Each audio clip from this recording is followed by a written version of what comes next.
నా personal life పోయింది, నా వ్యక్తిగత జీవితం నాకు లేదు. నేను కష్టపడి సినిమాలు చేద్దాం, నా మీద కేసులు వేస్తారు. ఒక పొలిటికల్ లీడర్ ఎలా బతకాలి? నాకేం కంపెనీస్ లేవు, పత్రికా కంపెనీస్ లేవు, నాకు పబ్లికేషన్స్ లేవు, సిమెంట్ ఫ్యాక్టరీస్ లేవు. కొన్ని లేదు, మనం ఏదైనా కూర్చొని ఆల్రెడీ ఒక భారతీయ జనతా పార్టీ లాంటి ఒక పెద్ద బలమైన పార్టీలో ఉంటే నేను కూర్చోబెట్టి నేను ఒక కద్దరు లాల్చి పైజామా వేసుకుని నేను సంచి పెట్టుకుని తిరగడం సిద్ధమే. కానీ మన అలాంటి పార్టీ కాదు మనది. అన్నీ నేనే అవ్వాల్సి వచ్చింది. సైద్ధాంతిక బలం నేనే ఇవ్వాలి, పార్టీని నడపాల్సిన ఆర్థిక బలం నేనే ఇవ్వాలి. మళ్ళీ దీనికి కావాల్సిన పోరాట బలం ముందు నేనుండి నడిపించాలి.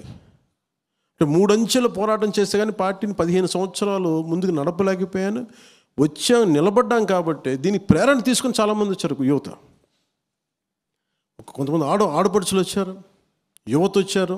పోరాటం స్ఫూర్తి జనసేన. పొద్దున్న కొనతాల రామకృష్ణ గారు మాట్లాడుతూ కలిసినప్పుడు ఒకటే మాట అన్నారు, నేను పోరాటం, నాకు మీ ఫైటింగ్ స్పిరిట్ ఇష్టం, ఎందుకు నేను అలా వచ్చాను ఉత్తరాంధ్ర పోరాటం నాకు అందుకు. ఎందుకంటే ఆయన ఒక సీట్, నేను ఆయన ఏ విధంగా కన్విన్స్ చేయగలను చెప్పండి పార్టీలోకి రమ్మని చెప్పి. ఎందుకంటే నేను ఎవరిని ఎందుకు పిలవనంటే, మీరు నన్ను అర్థం చేసుకుని ఇష్టపడి వస్తే మనం చేసే ప్రయాణం వేరుంటుంది. మనోహర్ సార్కి కూడా అదే చెప్పాను, పెద్దల మనోహర్ గారికి కూడా.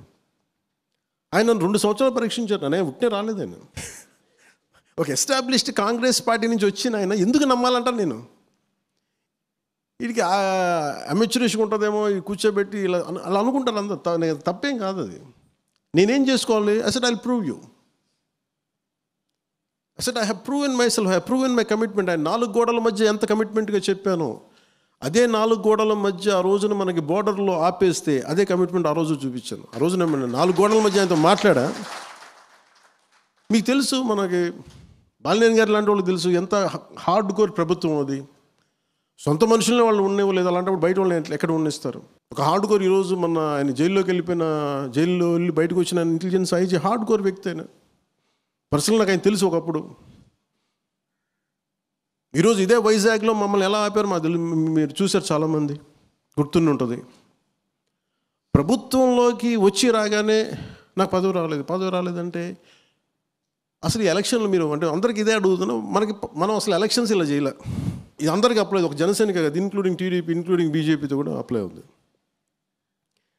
జనసేన ఇది కూటమి ప్రభుత్వం, కూటమి ఏర్పడలా. ఏమి జరుగుండేదని ఒక పాసిబుల్ సినారియోస్ మీరు ఊహించుకోండి. ఏదైనా జరుగుండొచ్చు. ఇండిపెండెంట్గా వచ్చి ఉండొచ్చు, రాకపోయి ఉండొచ్చు, లేదంటే తిరిగి వైసీపీ వచ్చి ఉండొచ్చు. ఏది అంటే దీనికి ఎన్ నెంబర్ ఆఫ్ పాసిబిలిటీస్ ఉన్నాయి. కానీ చాలా స్థిరమైన ఆలోచన విధానంతో దీన్ని ఆలోచన చేసాం, ముందుకు తీసుకెళ్ళాం. 10 అంటే నేనేది మనం నేర్చుకోవాల్సింది ముఖ్యంగా నేను రేపు చెప్పదలుచుకుంది కూడా క్యాడర్ కానీ అందరికి కూడా, గెలుపుకి అందరూ ఉంటారు, ఓటమికి ఎవరు ఓన్ చేసుకోరు, అందరూ వదిలేస్తారు. నేను కష్టాల్లో ఓటమిలో నిలబడతాను తప్ప సుఖాలను ఎప్పుడు కనిపించింది, ఎప్పుడు విజయాలు ఎప్పుడు కనిపించింది. విశాఖపట్నం 2018 పోరాట యాత్ర అప్పుడు అబ్బాయి సతీష్ ఇక్కడే ఉన్నాడు, శివ శంకర్ గౌడ్ ఉన్నాడు. మీకు ఎంత ఇచ్చాను శంకర్ ఆ రోజు? మీకు ఎంత? 13 లక్షలు ఇచ్చాను కదా నీకు బడ్జెట్. నా దగ్గర ఉన్నది 13 లక్షలు. నేను చెప్పాను ముందు కూర్చొని పోరాట యాత్ర చేసేద్దాం, ఎవరు ఏది పడితే తిందాం అంతే,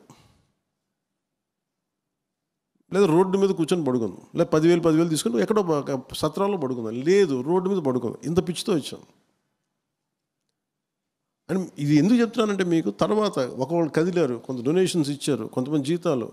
ఒక టీచరు ఒక రోజువారీ శ్రామికుడు 150 రూపాయలు నాకు పంపిస్తాడు, పని చేసి పంపిస్తాడు.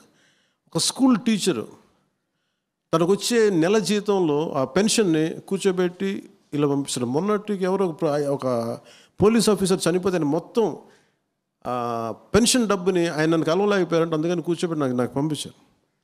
This is how we run the party apart from my own funds. Manohar గారు మాట్లాడుతుంటే ఒక ఫంక్షన్ చేయాలని డబ్బులు లేవు, ఇంకోటి లేవంటే అసలు ఇదివరకు ఏం డబ్బులు ఉన్నాయి? మనం ఇలా హోటల్ కాకపోతే ఇంకో చోట కలుస్తాం, రోడ్డు మీద కలుస్తాం. జనసేనకు ఆఫీస్ అవసరం లేదు, 10 మంది కలిసిన చోట జనసేన ఆఫీస్ అంతే.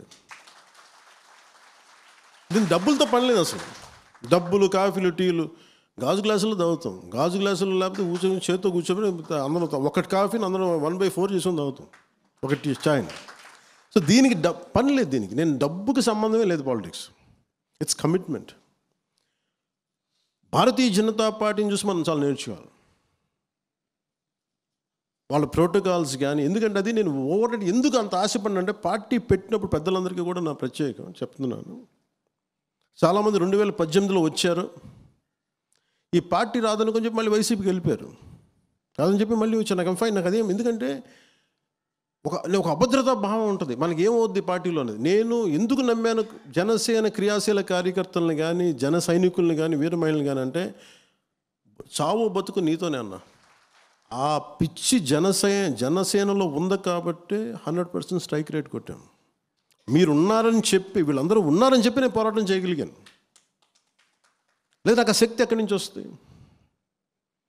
లేదంటే ఒంటరి పోరాటం చేసి చాలామంది రకరకాలుగా చనిపోయారు పోరాటాలు, నేను అట్లా చనిపోయానేమో. రిజల్ట్ ఓరియంటెడ్ కాదు. నేనేంటంటే ఈ పోరాటం వెనక ఒక రిజల్ట్ చూపించకపోతే ఒక నిష్ప్రయోజనమైన ఆలోచన విధానం వచ్చేస్తుందని చెప్పి నా ఉద్దేశం. ఈరోజు ఇంతమంది చైర్మన్స్ ఉన్నారంటే మనకి ఇంకా సరిపోవట్లేదు, అవి సరిపోవట్లేదు అంటే ఇది ఒక అలయన్స్ గవర్నమెంట్. ఇది నాకు వ్యక్తిగతం కొంతమంది ఇబ్బంది కలిగిస్తూ ఉంటారు, దాన్ని బేస్ చేసుకొని నేను గొడవ పెట్టుకోకూడదు, అది అవివేకం. ఒకసారి మా బ్రదర్కి మేము కొన్ని ఇవ్వాలనుకుంటాం, కొన్ని ఇవ్వలేము, దాన్ని బేస్ చేసుకొని కూర్చోబెట్టి గొడవలు పెట్టుకోం, దాన్ని బేస్ చేసుకొని కొన్ని బయటికి రాలేము, అలా కుదరదు అట్లా. ఎందుకంటే మనందరి కమిట్మెంట్, మేము ప్రామిస్ చేసినప్పుడు జనం ఎందుకు ఇవ్వాలి? 164 సీట్స్ ఎందుకు ఇవ్వాలి? ఏ బేసిస్లో 21 ఎంపీస్ 164 సీట్స్? దేనికంటే వాళ్ళు నమ్మారు. వీళ్ళందరూ కూర్చొని ఒక కష్టపడతారు.